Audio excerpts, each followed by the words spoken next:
Well, I'm going to apologize for the noisy chickens. Got a little project going. My brother-in-law decided that he wanted a chicken plucker like this one. And I'm going to have to start from scratch.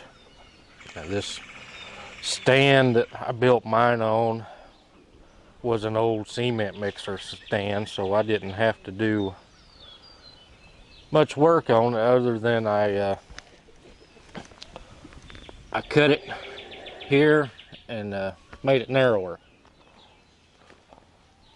This top part up here is a piece of 3-inch sewer pipe that I drilled holes in and pulled these plucker fingers up through the hole, which I don't have those yet. I'm waiting for those to come in.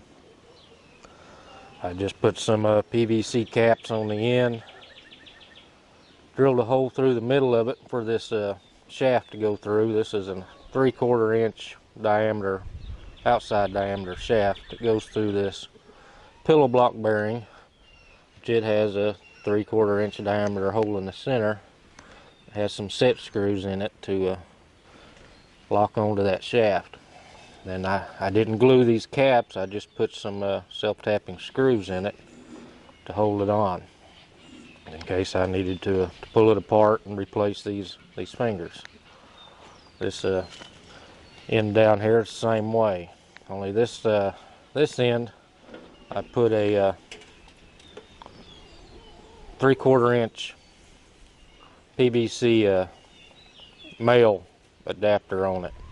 The threads go inside of the cap, and I put a little nut on there, but the nut kept coming loose, so I just put a screw down through here on the fitting and shot another one in here to get into the cap, keep this from spinning on the shaft. And this is a 12-inch diameter pulley for the drive. I don't know what size this one down here is. It's probably a 2-inch or something like that, 2.5 inch maybe. That gets the RPMs down. I don't remember what the RPM of that motor was, but it was way too fast, and I put a bigger pulley up on the top to slow it down. I just have a cord coming off of the motor that I plug in when I'm using it. But I'll show you when I get all my parts gathered up what I'm going to do. I may do this piece here a little different. I may lay it flat, cut these back a little bit here, and then just put this piece flat. But it's got to have enough clearance for these fingers to pass over it. These fingers alternate. As you can see, there's 5 in each row. The next row it will be in the middle. So when it turns, this cord off here so I can turn it. When it turns, you can see when they come around that they're offset.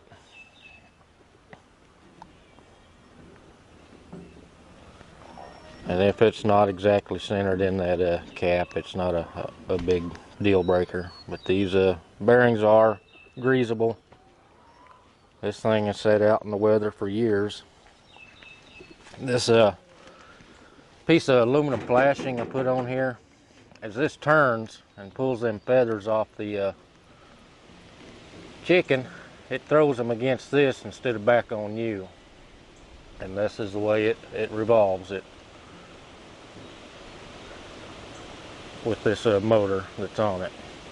I didn't want them turning back towards me and throwing all the feathers at me, so I put this piece of aluminum flashing on here. I just screwed it down onto this piece of angle iron. It's just some thin angle iron. I just, with that screw broke off, but it's enough to keep the feathers from coming back on your feet.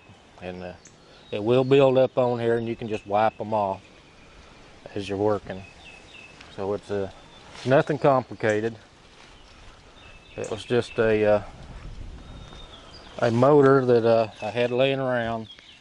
I had an old gas can that the dog had chewed a hole in it, so I just cut it and placed it over this motor to keep the weather out of it. I take the belt off when not in use so it doesn't get weather rotten. Well, I'll show you on the progress. Like I said, I'm still waiting on most of the parts. About the only thing I have right now is he got me a motor, and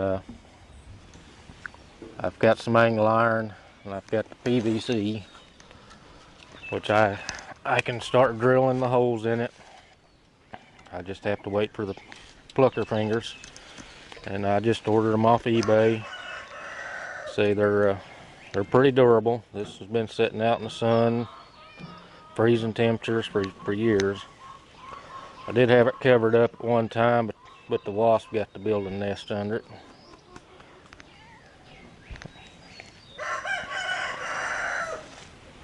Like I said, I apologize for the noisy chickens, but this happens to be sitting out here by the chicken pens, because it's a fairly heavy stand.